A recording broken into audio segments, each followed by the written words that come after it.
Good morning. I have to look at my watch. Good morning, and we all know that that's 5 minutes fast. So it's just about, it's about 11:15 a.m.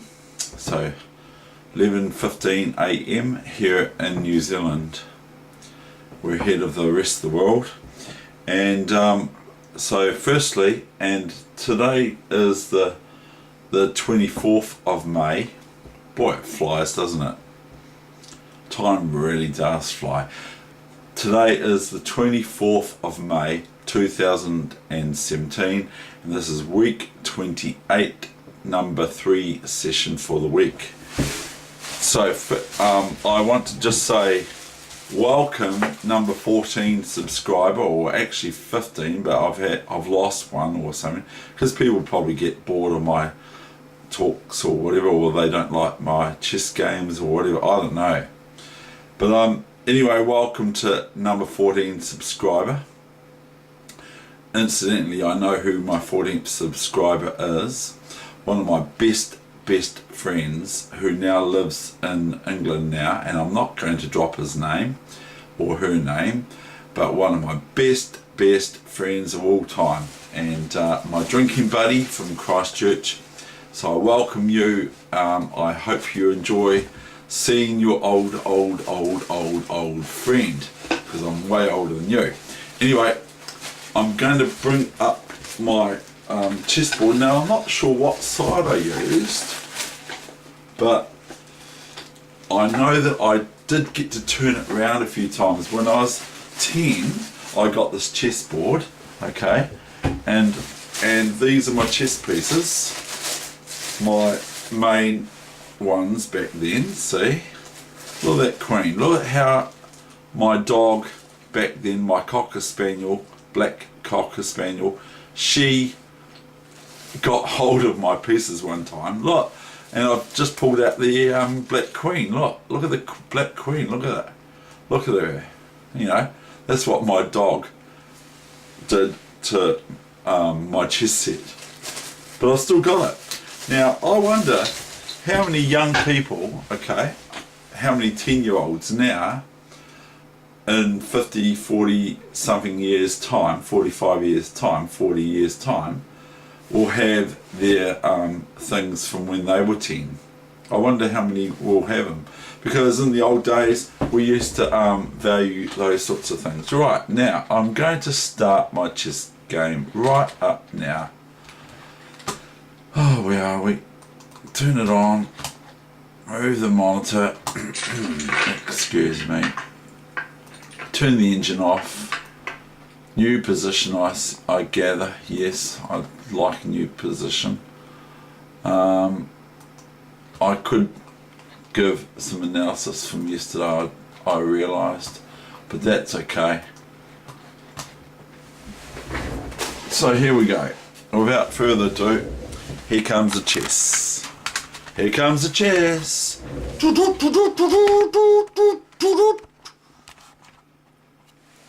Anyone out there who likes what I'm doing, if you want me to advertise, I will, as long as I think you've got a really good thing that you offer, something new or whatever. If you've got anything like that, then pass it by me. I'm open to discussion. Whereas you might want to help me. Currently, I just go to the library to put these on the internet, put these videos on the internet. So if I could do that from my home, because I haven't got much money, if I could do that from my home, that would be more ideal than what currently I do, but that's okay, I don't mind. I'm quite happy continually doing this forever. Okay, now we've got a game that occurred in 1895 to 1896, which is about 121 years ago. 121 years ago. Or 122 years ago. The famous game which ruined this opening, okay? I don't even think this is a very good one, so I'm not going to do that one, because I found it quite boring. But it is Heather's favourite player, or one of them, Heather Weegenaar's favourite player, Dr. Emmanuel Lasker. And here, I will just show you very quickly, because I got this book, see? I got this book just in a free box, okay?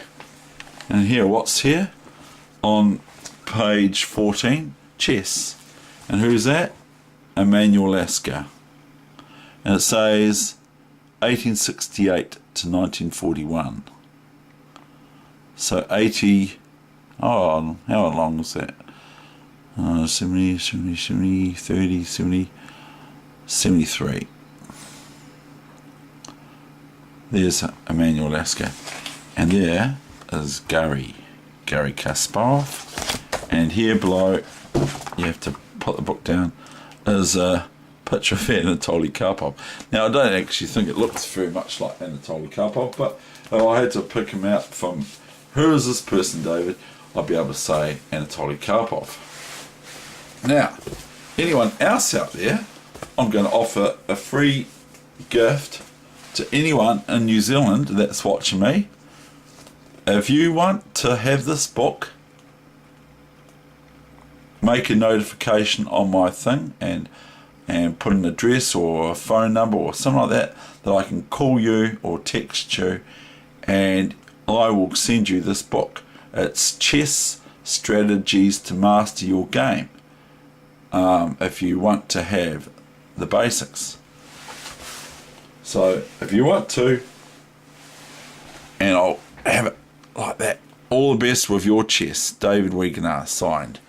Okay, so if anyone out there wants a freebie, free sent to them for free, not for any expense other than the initial contact to make with me, I will send it to you free of charge. I can't send it to Australia or thereabouts because it starts to get quite expensive for me, but I'm quite happy to slip that in a $5 New Zealand Post bag. Okay, so if you want to get to glean some fundamentals, then that book is freely offered to whoever wants it, if there is anyone out there in Kiwi land. Okay, right, here we go.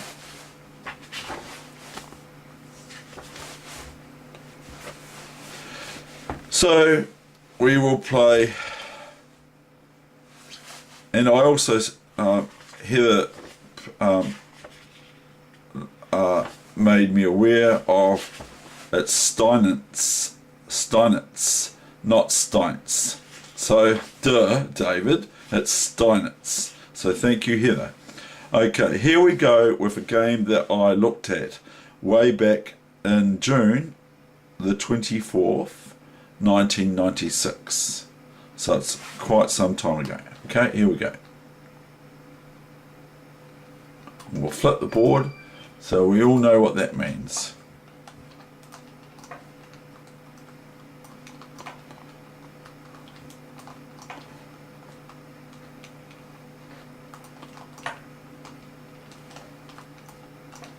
And this is between Pillsbury and Gunsberg. Now Gunsberg sounds pretty cool, eh? And it's Hastings Tournament 1895. So that's 122 years ago.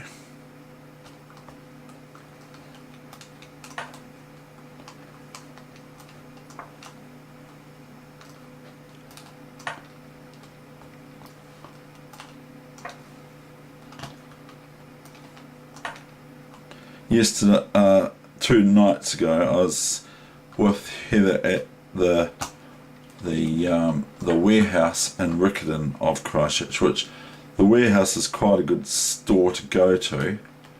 if you like to get a wee bargain, may be possible. But it used to be you'd get a bargain every time there, just about. But now it's sort of got a bit more commercial, but you can still get a bargain. But we were there anyway. We were there at the warehouse the other day, and I'm looking at getting a mattress protector or a cushion for my mattress, and Heather was trying to. I thought, oh no, I don't want it, so I got Heather to put it up, back up on the shelf, which was quite high, and she couldn't get up there. And I said, well, come on, come on, I'll time you. And she was a wee bit reluctant at first, but then she duly did do it. She decided to be timed, and so I timed her. And about the 16th attempt, she got it up there, and I just thought it was really cool because it was way too high for her. But it took her about 16 attempts and about 204 minutes to complete the task. But I loved it. And the other thing is when she's looking at my chess videos, quite often she'll just go, checkmate, checkmate. And there's no checkmate in sight, but she'll just call out checkmate, and I just think it's awesome. So I think she's a really, really good person, and so I'm just letting you guys and that know out there, that's what I think of her. But we're not married anymore.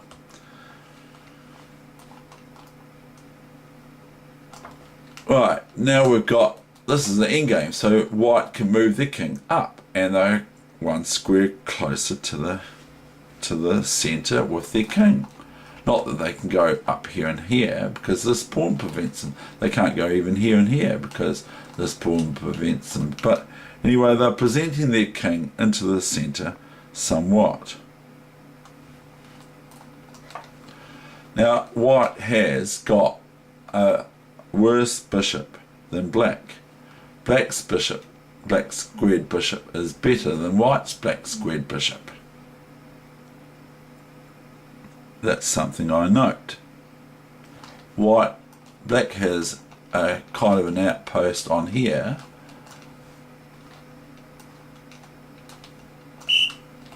and white has a possibility of creating an outpost on c5. Rook hc1, bishop f8. Fair enough. Rook takes. This doesn't look right, but it ends up alright. Rook c1, rook c1, bishop c1, bishop d6, bishop queen 2 or bishop d2, and now comes a pinnacle moment as far as I'm concerned, considering what I've just spoken to you about. King f8. Now this gives white the opportunity to get rid of this dark squared bishop, which is their weak piece. Bishop to b4, king e7, bishop to c5. Now a6 is an issue for black, because white now, because they've got them out, that if they played this pawn move here before with their bishop here, then their bishop's just hugging pawns all the way. It's very, very difficult to get it out. But being here, white can now play this b4 move because the bishop is out, and meanwhile the king's not moving anywhere, is it? Let's be honest. The king's not moving anywhere, because if the king moves, example here or here or here, see the red line? See, that's what I'm talking about. So the bishop's sort of pinned and the king's defended, the bishop on d6 of theirs, but neither can move other than short of taking this bishop on c5. It might be by the knight, it might be by the bishop, but that's what's happening. And thereby, once this happens, white has opportunity to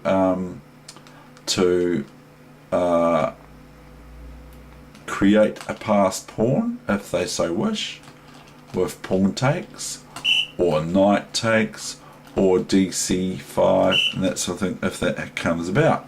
Anyway, f6 is black's move here.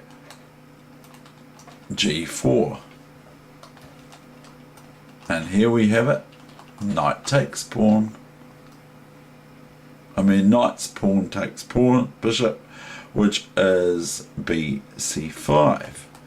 Knight to knight 1. Pawn to bishop 5. Wow, that's an amazing move. That's really amazing. What happens if just here is this, and if this, then this, and white stands way better. The knight and pawn endgame, plus these pawns, look at them. 2 hanging pawns as they're called, 1 isolated, 2 doubled pawns or doubled pawns, and 1 isolated pawn. So 2 isolated pawns, and these are almost like isolated pawns, so that, like I said yesterday, the pawn count for black is better than white at this stage for about all of 2 weeks, but they have 6 pawns, but 1 of their 2 pawns also is not great because it's on the F file, and both these pawns are on the F file, disconnected from any other comrades or mates or friends or whatever on the sides to support and help them on their way if they want to go somewhere. And meanwhile, this knight stands here, and it is not going to be very easy for black to do anything about it, because, and this is just this big threat, and so forth. So pawn to f5, f5 for white a couple moves ago is quite good for that reason. So f5, black went g5, realizing that they have to stop this knight from entering into this space that will so if it wasn't possible,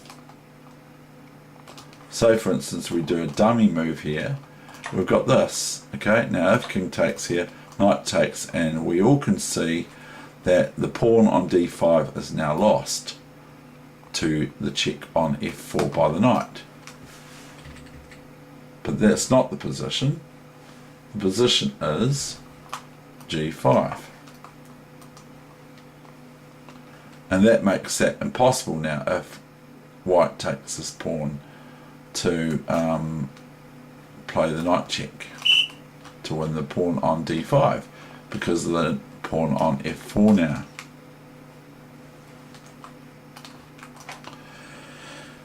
So knight b4 happens, a5, fair enough move I feel, and now it happens c6. That's a really good move, that's cunning, because what's that doing? But it looks like it might be no good because of king d6, not knight takes pawn, and not this because of this move. And now black is met with white going to promote their pawn. So if king here, white doesn't play pawn here, queen, or pawn takes pawn here, white plays pawn takes b8, queen, but you could make it a knight, you could even make it a bishop, you know, you're allowed to make it a bishop. And then if the white if the black king attacks the bishop just goes merely back here or something. Yeah, it goes back here or here and takes this and gobbles, gobbles, gobbles. But I mean, that's not the line that was played. So white leaves their knight hanging on b4 for capture, but it's no good, as I've just shown you, because of c7, and white promotes their c pawn to a b pawn and a queen or rook or bishop or knight.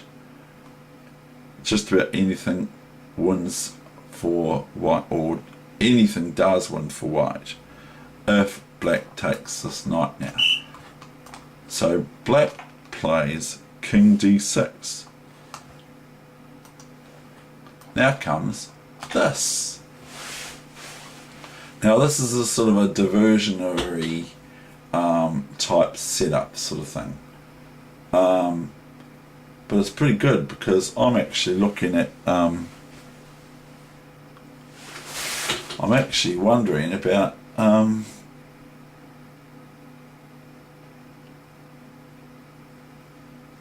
he does knight takes pawn. Oh yeah, okay, I'm just thinking outside the square here, aren't I? King takes here and we've got this again, so it's just the same as before. Knight takes here is what happens next. Knight c6, new main line, of course, you know that computer. Knight c6, king c6 and e4, double exclamation mark. Okay, now why is it an exclamation mark? I've already shown you that connected pass pawns are very, very strong. So pawn to king 4, pawn takes, d5. Now, as I've said 1,001 times, if king takes here, then merely the pawn keeps marching, and doesn't matter whether white is met with black trying to get a passed pawn over here or whatever, it's going to make no difference. And this pawn here for black is not going to go anywhere in a great hurry. So if king takes here, then e7 and e8 queening. Don't make it a bishop in this case, because you're just making it difficult for yourself, but I can't stop you. You know, if you want to put your fingers in the heater, I'm not going to be able to stop you, like, you know. But I would make that a queen or a rook, that pawn, if it gets to march. So black plays king d6. Now comes the obvious move, king to e3. Pawn to knight 5. King takes pawn. There's no rush. a4.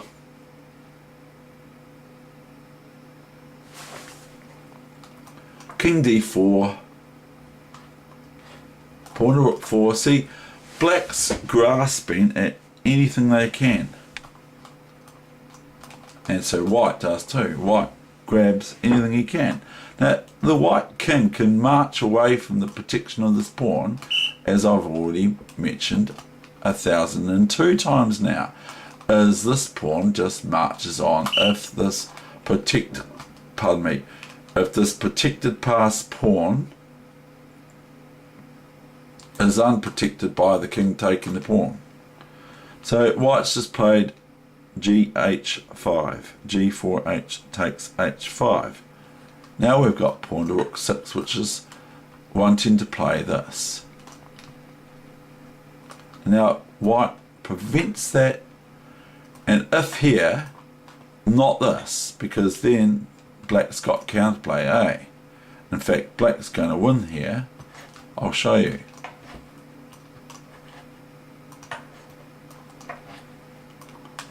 And it's all over now, baby blue.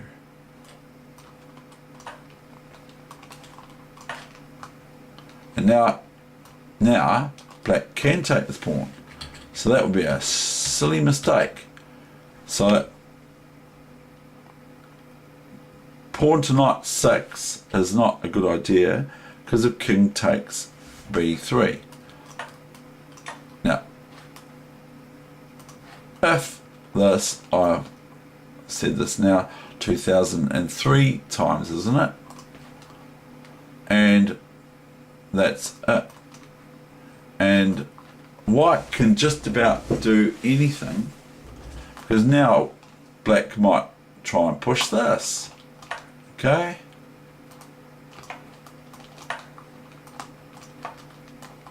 Queen thinks, pawn here, and we can just go here if we like.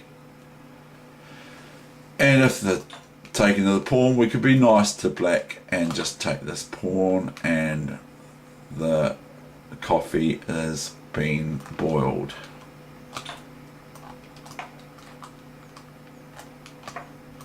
Even if we go here, we can just go here and take this, and one day in the near future we're going to come about with the king here. So we got king c4, and now it plays f5. That's what Pillsbury got met with by Gunsberg.